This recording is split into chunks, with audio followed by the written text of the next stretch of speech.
everybody, welcome to another video.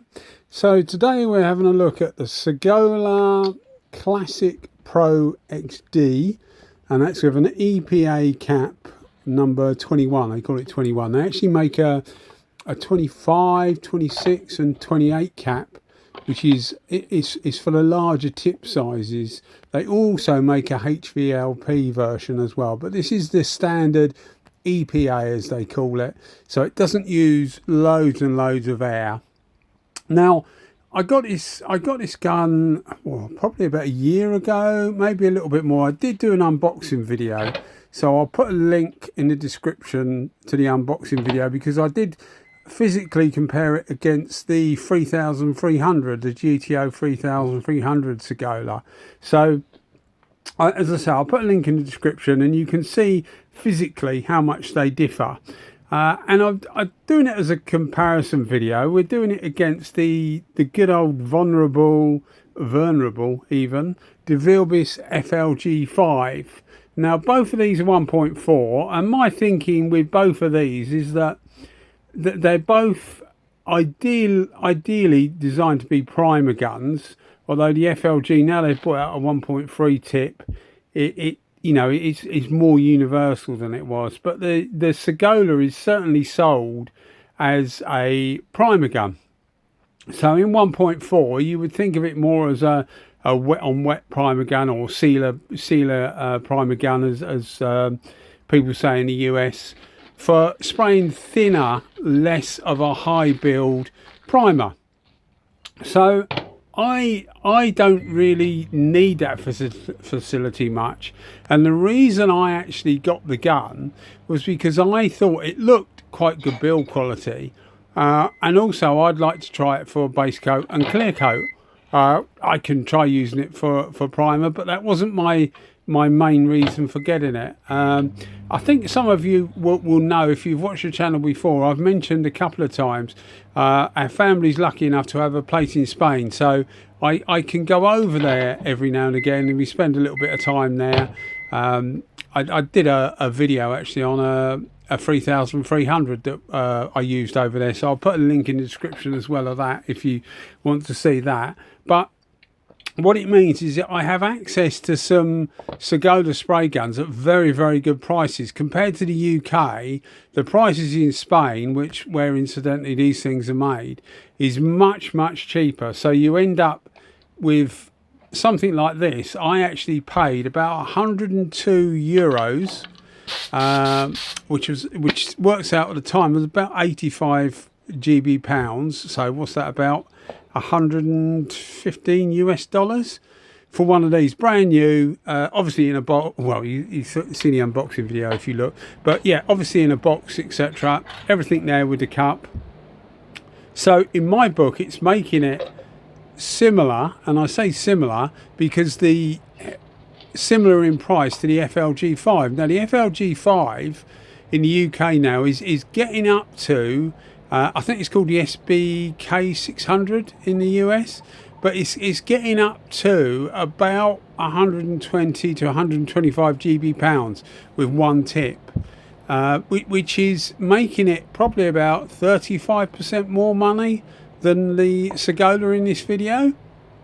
So in my mind, I was thinking, well, they're going to be quite similar. The build quality of the Sagola is, in my opinion, streets ahead of the FLG5. The FLG5 has the build quality. It's more of a they both have what I would call an agricultural build. So they're both quite traditional, quite chunky. So there's no like fine engineering, just good solid engineering in both of these two. But the thing that for me, if anything, lets the FLG5 down is the small sealing ring on the end of the tip. Now it's not a deal breaker really, because they're not that expensive. They're about, I think, £9 or £10 last time I bought a packet, and I think that was a packet of 5 of them. So they're about 2 GB pounds each. What's that? $2.5 US dollars, something like that. So they're not that expensive, but they go reasonably regularly, I find. Certainly more than I've found my ANI R150s and F160, sorry, well, R150, R160s, F160 guns going, which have not quite the same arrangement, but something to give you an idea. The SATAs have exactly the same arrangement with the plastic sealing ring right on the end of the tip. And the SATA ones last a lot longer than the FLG5 ones seem to. So that's a little bit of an Achilles heel, but as I say, it's not a deal breaker really, but it's just something to be aware of. With the Sagola, they often tout it as metal on metal. So it's similar to the Iwatas, etc., in that you just have literally a chamfered edge on the end of the tip, which does the sealing. And to me, if you can get that, it's just much better, because there's just less to go wrong. Obviously, if you damage the tip or that sealing base of the tip or the gun in some way, it doesn't seal properly, and you know you're not in trouble, but you're certainly you've got a problem there. Whereas with the plastic seals, if it landed on its plastic seal, you just change the seal. But certainly in the way normal people would treat spray guns, it's not a problem to have the metal on metal. So as far as build quality goes, I would say that the Sagola is actually ahead, although well, in my case it was less money. It's actually ahead. These things in the UK, they're not that easy to find, but you can get them directly from the importer, and last time I looked, I think they were about 190 to 200 GD pounds, but that obviously puts it in my mind into a totally different arena with totally different guns. Certainly you'd then be competing with, or would have been competing with, a Kiwami 4, although the price of that's gone up. So yeah, in my head I'm pitting this up against the FLG5, because in my head it actually cost me less money for a new gun. We're using them today, both of them, just for base coat, and I think you'll see the results at the end, but I thoroughly enjoyed using this for base coat. I have since used it for clear coat, and I've also been reasonably impressed. And I say reasonably impressed because it actually performs very well, certainly as well in my opinion as the FLG5 does for base coat. So you know, again, if we're supposed to be comparing the two, sorry, for clear coat, if we're comparing the two, for me they both seem to do as well as each other, but the feedback received from the Sagola I found a little bit better, and I think that's just down to the way it holds. It just feels better in the hand. It does feel better made. It just feels a bit more, you know, neither of these are ultra refined, but it just feels a bit more refined than the FLG5 does. You will see me warming up my paint in these videos. I do warm up clear coat as well, but I've started the last year or so, I've started warming up my base coat. The temperature on the day we did this video was 11 degrees Celsius. For those that don't follow the channel, I actually have two panels the same. I mainly do motorcycle stuff, so I have two panels the same, and it's a good way of, like, you know, doing exactly the same thing at more or less exactly the same time. And by more or less I mean, obviously you can't do them both exactly at the same time, but you do one after the other, so the conditions are all the same, everything's all the same apart from the gun you're using, and in this case obviously the paint's the same as well. But you will see me warm my paint up in these videos, and it's something I do, and it just means that it seems to go off a bit quicker. If it's, you know, 25 degrees Celsius, which is what, 75 Fahrenheit, 80 Fahrenheit, something like that, you won't need to. But certainly in the conditions that I'm working in, 11 degrees is about, was about 47, 48 Fahrenheit. So it's not particularly warm for painting standards. Quite acceptable. You'll see how long here this is supposed to be a fast panel wipe, and you'll see how long it actually takes to evaporate. So it's not particularly warm. So I am heating things up in between, but as I say, I also heat the paint up, but you do need to be careful. So I'm in no way saying that that's something you should do, but it's something I do, and it seems to work very well. But it seems to help the the paint go off quicker, which helps you with any nibs you might get in, any dust nibs that settle afterwards, because obviously once the paint is dry, anything that goes on top you can just simply blow off anyway. You do have to be careful in that you don't go mad with it, because if it's too warm it can go off too quick, and it doesn't allow the metallic particles to settle where they want to be. So I've been doing it to about 35 degrees Celsius, which is about, what, 90 Fahrenheit, 90 odd degrees Fahrenheit, and that seems to work absolutely fine, as I say, only when it's reasonably cold. But getting back to these two guns again, I genuinely feel that if you can pick up one of these Sagolas, it's a very good alternative to the FLG5. I haven't used it in, they do it in 1.6, and they also do a 1.8 tip for it with the same cap still. It's still the 21 cap. I haven't used either of those, so I can't really comment, but I would imagine it's actually not a bad primer gun, which the FLG5 isn't a bad primer gun, although I would think both of them actually would be shown the way by the Sagola 3300 in the 1.8 version of that. It is really, really good for primer. I've found it really good for primer, and the F160 ANI is also really good for primer. But yeah, certainly sticking to these two guns, I would say the Sagola certainly has the edge over the FLG5, and I'm not anti FLG5. This particular gun I've had for quite a few years. I did sell it once, and I actually bought it back. I sold it with at the time when I had it. It was only available in 1.4 and 1.8. I think they do a 2.0 version as well, but I got it in 1.4 with a 1.8 tip, and I got a pair of them together for about £135 at the time. Now I think you can get the same set for about £160 GB pounds. But when I got that, I was quite pleased with it as mainly a primer gun with a 1.8, or high build primer gun with a 1.8, and then I used to use 1.4 for direct gloss, and I used to use it for clear coat, and I used to be quite happy with it. Then I got the 1.3, and I used to try it for base coat, etc., and I was very, very happy with it. It was only when I got the F160, the ANI F160, that it opened my eyes, is the wrong wording really, but it made me think that it's probably not quite as good as I thought it was, because you're happy sort of trucking along. Most of my stuff at the time was miniguns. I used to, really enjoy using my miniguns.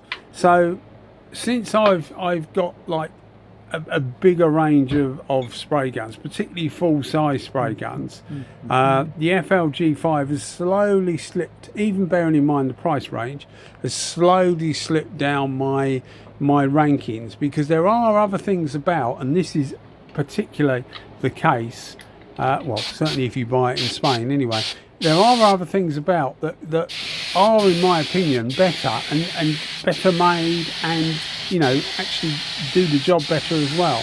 So I'm familiar with the FLG5. As I say, I'm not anti FLG5, but I think it's probably a little bit blown out of proportion as to how good it is when you look at some of the other guns that are out there. If you're not too sure, looking at various videos by me and other people, etc., should help guide you to what you want. With both of these guns, they both use about 7 to 8 CFM of air at 2 bar, and I used both of these at 2 bar. Neither of these did I have on full fluid, because I was using it for base coat. It was going on reasonably wet anyway. I had both of them at between 2.5 and 3 turns out on the fluid. A couple of people have asked me what that actually means, and the fan setting as well. If I say full fan, all it means is that you have opened the fan to its as far as it will go. And when I say full fluid, again, I've opened it up to as far as it will go. Now that's not so that it just, you undo it a bit more and the spring pops out. It's just so that the needle has no more movement backwards. So you pull the lever as you would to spray, and as you undo the needle at the rear, the trigger will start coming back towards the handle, and as soon as that movement stops, then that's your full fluid. Yes, the adjuster will keep undoing, but the needle won't be going back any further. So full fluid is when that effectively stops. So if I say 2.5 out on the fluid, it means that I've turned it all the way in and I've just backed it off 2.5. And when I say it's not quite full fluid, it means that if you backed it off 2.5, pulled the trigger in and started backing the fluid off some more, that trigger would still come back towards the handle because there's still some movement left to bring that needle back.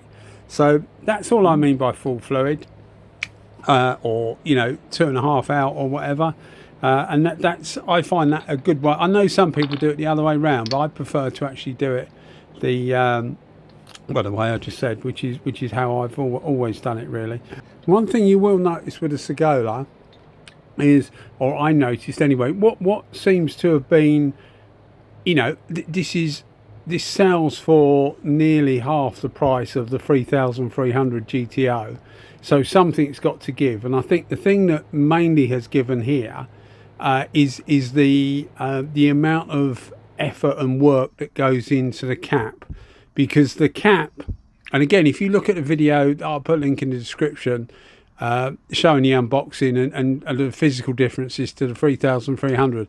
The cap definitely has less engineering in it, but it hasn't seemed to have tripped it up too much in the way it works. But it's definitely that's the thing that I could see, that the cost had been mostly cut, plus a few of the cosmetic things which don't really matter so much.